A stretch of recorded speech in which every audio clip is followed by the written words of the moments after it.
Hello, welcome back to Poorly Explained. Here is Ultraman, the Ultimate Hero, or Ultraman Powered, depending on where you are.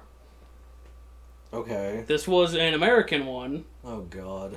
Which never broadcast or something over here. Broadcast in Japan. Maybe it didn't get a physical release. I don't know. But it's American Japanese production. Anyway, the team is Winner. WINR.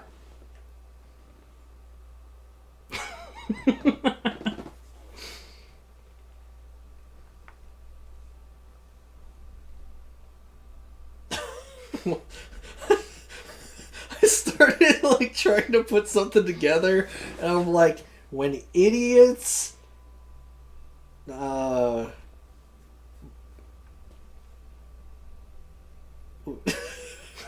when idiots need revenue, that's what this show is. I mean, hey, it's better than the Worldwide Investigation Network response. Oh. Oh. Oh. That's gross. Anyway, the Boltons bring their mile-long space dildo to Earth, beginning their invasion.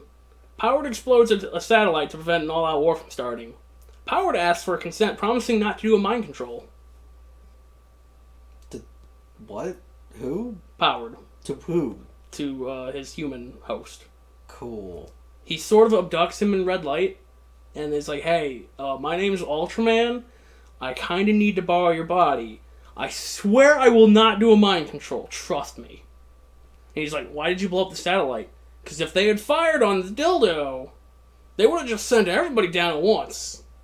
Instead of Monster of the Week. Oh. I guess? Yeah, the Boltons are kind of idiots. And they're just like, well, I guess we'll send one guy down there, we'll see what happens, and we'll retreat our dildo to the other side of the moon so they can't see it. We'll hide our dildo under the space pillow. Okay. The Winter Gang goes fishing for underground monsters using a bag of size-changing meat. Powered holds the monster's butt flaps open for Winter to score the killing shot. Okay, so a nice thing about Powered instead of Great is Powered uses actual Ultra monsters. Ultra Kaiju. It's all redesigns, but they're real. Like, they're real existing monsters. Great did not do that. Great made up their own, and they were all awful. Okay. Except for the vendor truck. That one was good. But was the monster form actually good? Yeah, the monsters didn't look too... I don't remember Vendor's monster truck form. Oh. Monster truck form. But Powered uses redesigned Ultraman Kaiju. So this one with the butt flaps, he's real.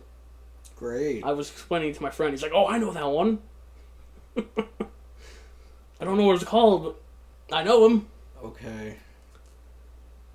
Anyway, the G Gundam training grounds are infested with monsters and a film crew needs saving. After defeating its foe, Red King fights Powered and calls a friend, Red King, to join the fray. Not Red King walks off a cliff, while Red King is stopped by Powered from also walking off the cliff. Why? Why did not Red King walk off a cliff? Why did he stop the other one from doing it? That's a good question. I don't have an answer for you. Okay. I'm guessing because he wasn't technically evil, he was just minding his own business. He was trying to kill Pigmon, and I mean that's fair. What? Who's Pigmon? Pigmon is a guy from he's from Ultra Q. He was He is? yes. You remember the mind controlling asteroid? No. Wait. Kind of. He was the monster from that. Oh. And then he was also in Ultraman, and he died in 67, much to a lot of women's dismay, according to that one screenshot from Taro. Okay. Remember the episode in Taro when there's a space monster who's flying from planet to planet? Yes, I do remember. Yeah, so Pigmon is shown off in that episode too, as part of a flashback. Uh-huh. Anyway, Pigmon's in the Guyana Highlands for some reason. And Red King is trying to kill him. Which is fair. I would do the same. Okay.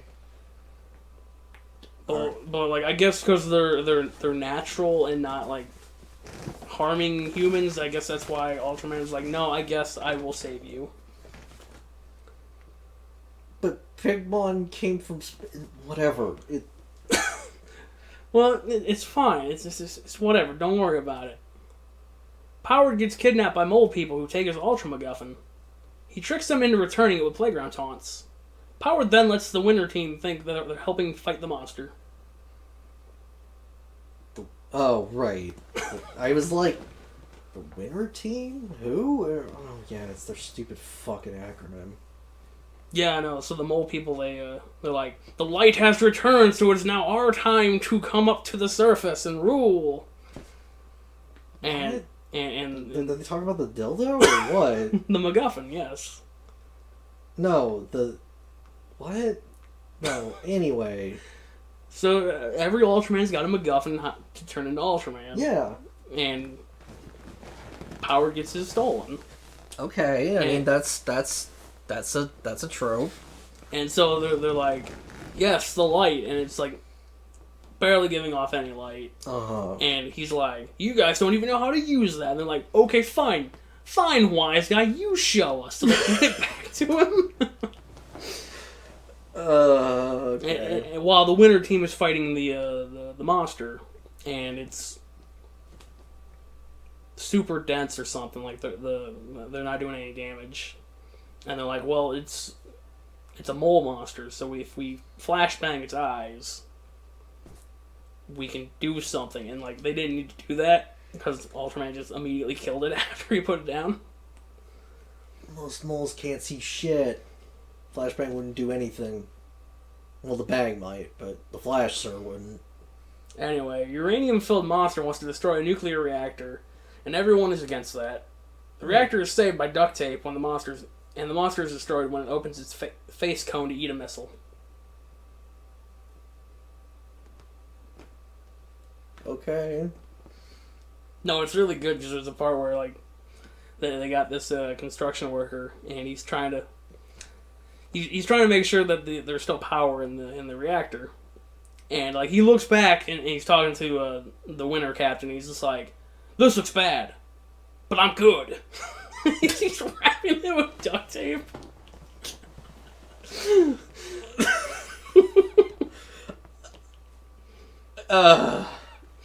Whatever, man. An astronaut comes home just in time to see his daughter get kidnapped by the government as a way to learn how he became a giant monster. Powered Mercy kills him after he kills the government agents.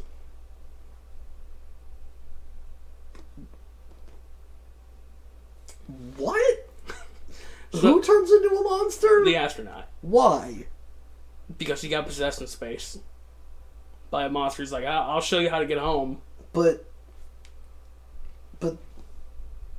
And the government's like, look, if we find out how you can become a giant monster, we can recreate it and make a platoon of super soldiers who are giant monsters. And the guy's like, I can't believe you kidnapped my daughter for this. And so he just kills him.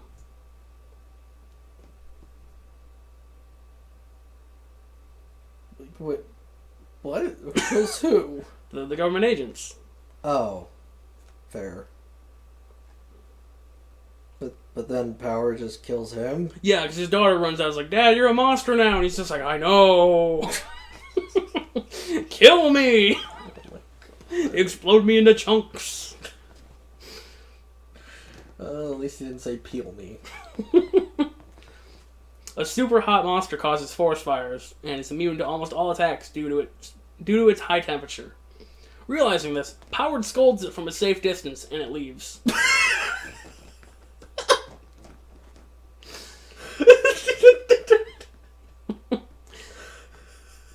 So, one thing about Ultraman Powered is that they didn't want to like damage the suits. Oh. They were very protective.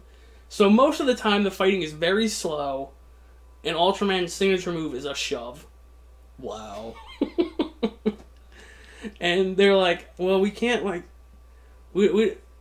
I don't know why they just didn't have him fight it, but they have him just stand like 20 feet away from the guy in the monster suit. He just crosses his arms, shakes his head, and the monster's like, okay, I get it. All right, I'll leave. That's.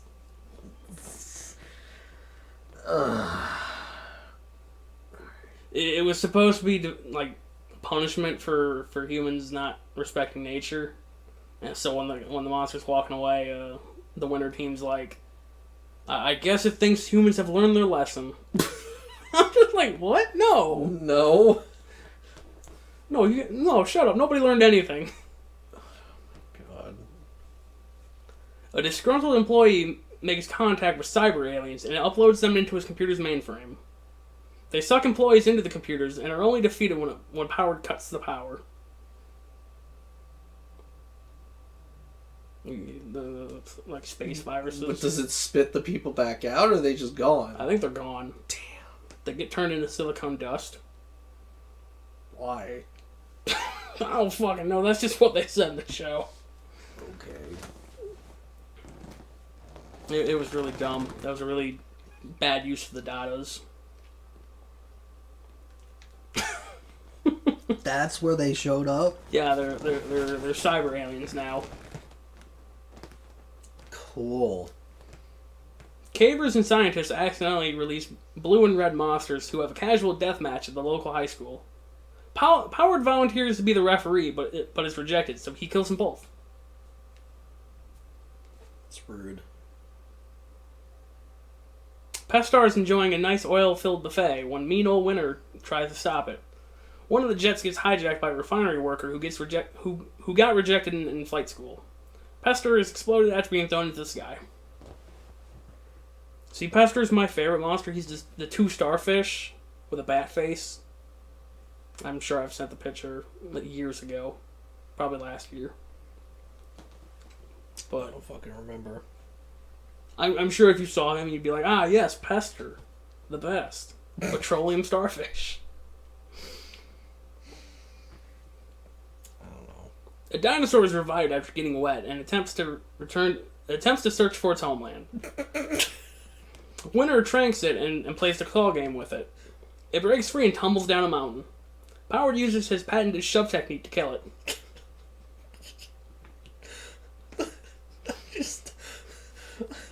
All I can think of is those fucking dinosaur sponges in a pill. Just, oh no, it got wet. And just dinosaur comes. No, he's just really dehydrated. So like That's still stupid. Little rainwater just completely revives him. You can't do that. I've had, like, fucking dehydrated food. Adding water to that does not magically turn it into regular food. No, it's fine. Anyway, the Baldwins return. They send in their monster with super armor that can only be killed once it's been shot 5 times in the chest. Powered's identity might have been revealed. See, there's a character on the team who's, like, the science lady. Uh-huh. And she's been keeping track of all these different appearances by Powered. And she's like, I think I might be getting close to determine... And then the dude fucking jumps out of their Hummer. Or Rover, or whatever the fuck they got. And she's like, you might be Ultraman. Damn it. Fucking get Princess here. Get Ultra Princess. We gotta replace someone.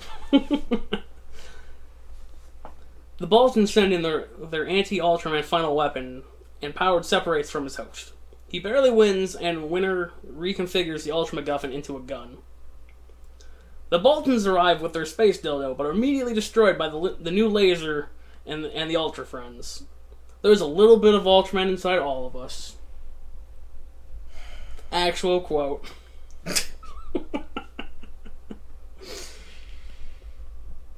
That's... So not only is there a little bit of Godzilla in all of them... Yeah, I know! There's a little bit of Ultraman in there, too. It's the two wolves thing, you know? Like, you got two wolves, then which one wins depends on who you feed. You got Godzilla or you got Ultraman. And two wolves. There's 4 beings in you. Please feed one of them.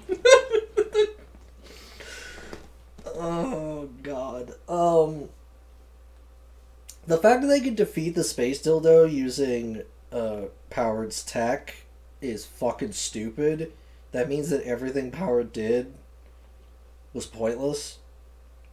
Yeah, pretty much. Like, well, I mean, they had... I mean, honestly, they had to repurpose his tech, but, like, it should have mostly been his tech. Like, the Ultra race is clearly way more advanced than humanity. I doubt humanity added all that much to it to turn it into a weapon that could blow up the dildo.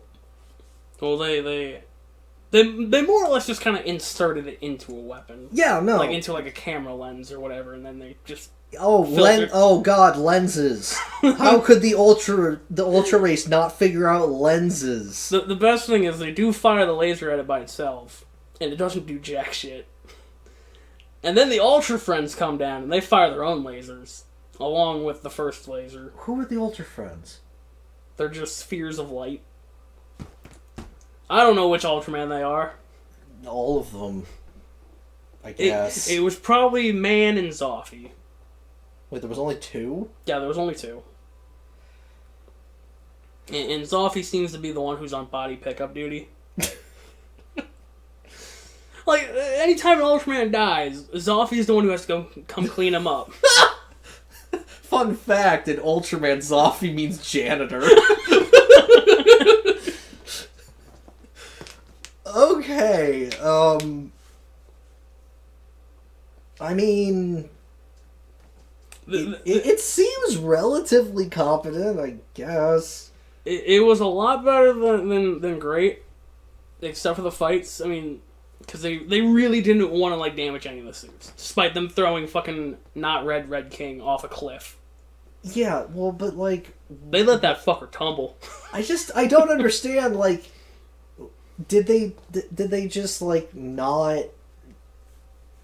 Like, I feel like what you would do is you would film all the scenes that aren't the fight before you film the fight. That way you can just do whatever the fuck you need to do for the fight, unless they were just unwilling to do it all in one take, because as soon as you damage the suit, you can't really repair it without it looking like shit. I would say that maybe the suits were on loan, but they definitely weren't. Like, they had redesigned everything. Like, they made Red King not look shitty. Like, he still looks shitty, but he's, like, different kind of shitty. I don't know, man. Like, so, like, I don't know what... I don't know why they weren't... It was probably a budget thing. They're like, look, we might get more episodes, so, you know, we kind of want to keep these suits in good condition. Maybe they were more animatronic, too, so maybe, like, you couldn't... I don't know. It depends on when it came out. 93. Oh. Wait, we're already in the fucking 90s? Yeah, there's a whole point in the 80s where nothing happened. Oh. The Adventure Begins was all of the 80s. And Ultraman 80, of course. Yeah. But between those two, nothing happened. Okay. And the next time something real happens from, like, Japan is 96. Wow. That's fucking 16 years? What were they doing? Well, they probably went... It was probably like, you know how Godzilla took a 10-year nap? They probably went the same thing, and then they probably couldn't do anything with the Australian and American productions. They were probably like, well, we could make our own show, but, like, they're already doing that, so maybe contracts. I don't know. I don't know either. It's weird. But yeah, no, I'll get to explain a real Ultraman to you again. Oh boy. Yeah, another 50 episodes, possibly a movie. Alright, well, we'll see you guys later.